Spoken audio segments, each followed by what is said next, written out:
Welcome to Leighanne's Voice Podcast. This is where we chat about voiceover tips for anyone starting out in the industry, plus some great confidence boosting speaking tips for women who want to show up, speak clearly, and be heard. Think of it like having a friendly voiceover coach in your ear, encouraging you, guiding you, and helping your voice truly shine. So grab a drink, get comfy, and let's get into it.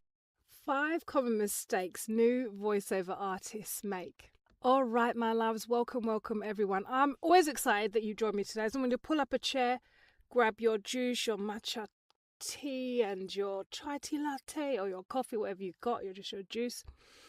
And let's have a little chat, my loves. I want to talk about something that trips up a lot of amazing new voiceover artists. Part of the common mistakes behind the mic, And now, if you've ever felt frustrated, after you've done a recording, you're worried like, I'm not good enough. You're not alone. And the great news is we've all been there. And these are mistakes that are totally fixable with some guidance and some practice from me, your big sister voiceover. And that's exactly why I created the Voiceover Confidence Starter Kit. It's packed with step-by-step tools, scripts, audio tips, and affirmations to help you avoid these pitfalls and feel confident every time you record. You can get a copy on Whoa. You see, even I muck up sometimes. I'm not even going to worry about doing the edits and stuff. leighannesvoice.com. All right, let's get started. The first mistake, right, is rushing through the scripts.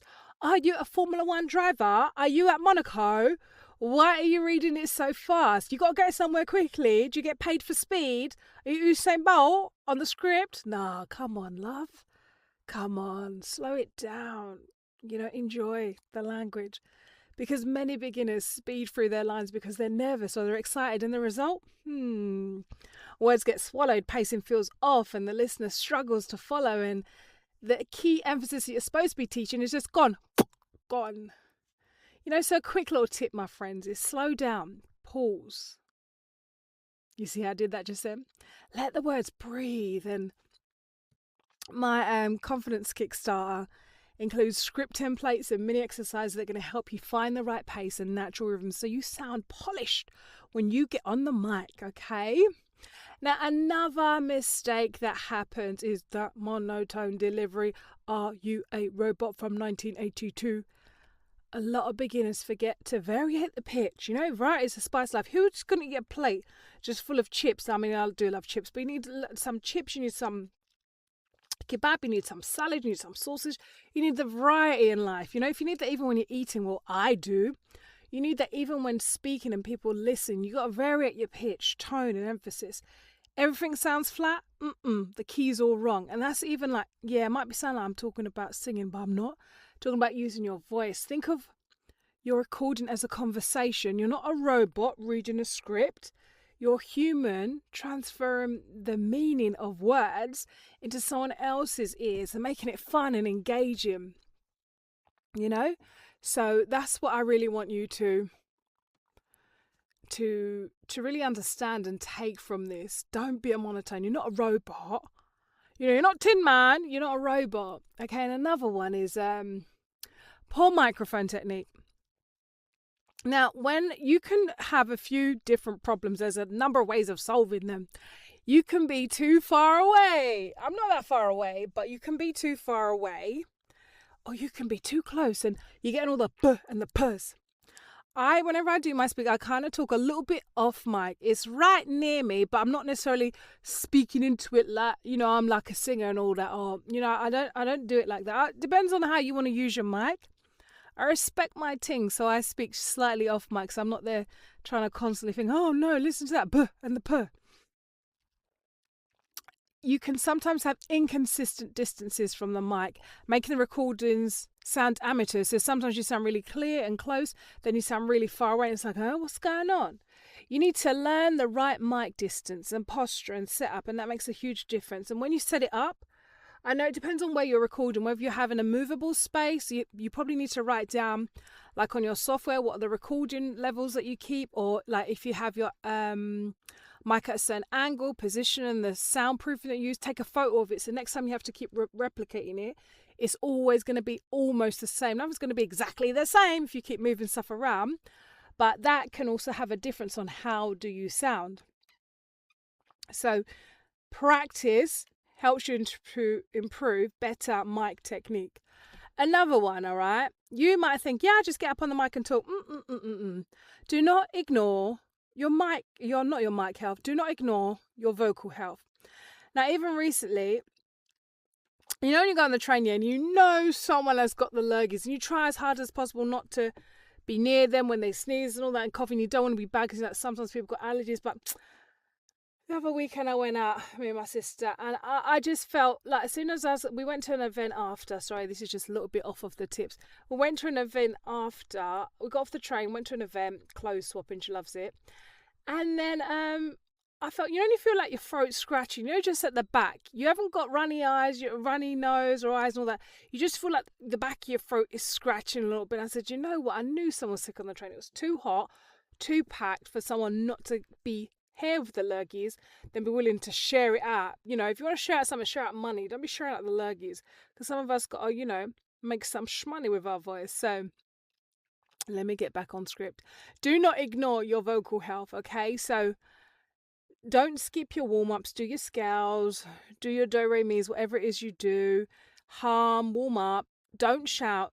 Don't speak incorrectly, like doing extreme whispers or doing shouting. That incorrectly strains your voice and it can cause long-term damage. The vocal cords in your throat. You should go and check it out on YouTube, right? Very, very thin, fine cords. And if they're damaged, you can't just go to the doctor. And so even if it's a baddie surgery and you can't go can you just sew these two pieces together? No, once they're damaged, they've got nodules on or things like that.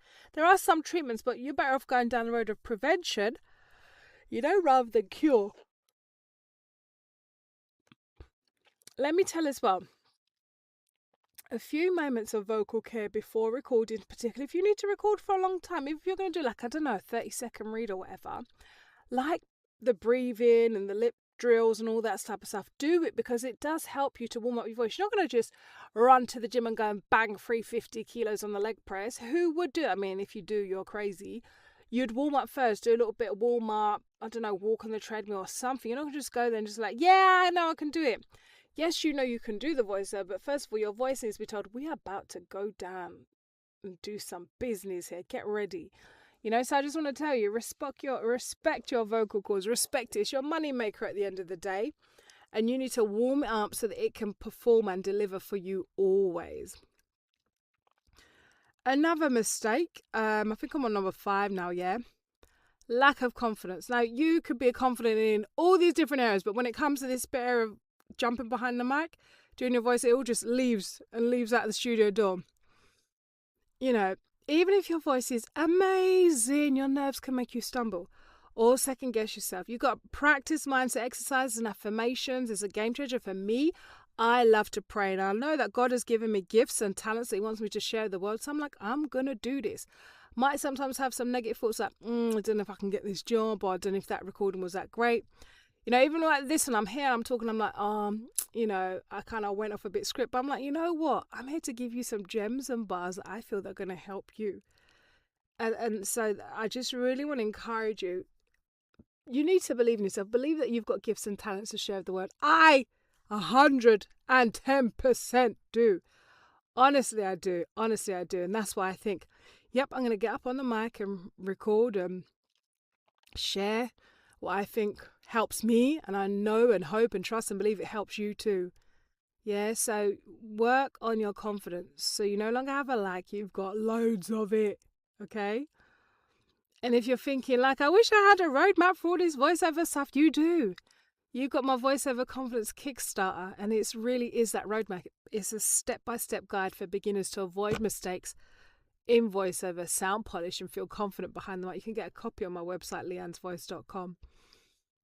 And let me give you I want to add in like this. I want to add like a voiceover hack session that you can work on as your homework for before next session. A little mini challenge for you, my love. Pick one of the mistakes that you can relate to most that I've spoken about today. Record a short line, focusing on fixing it, listen back and note one improvement that you can do, and then do it.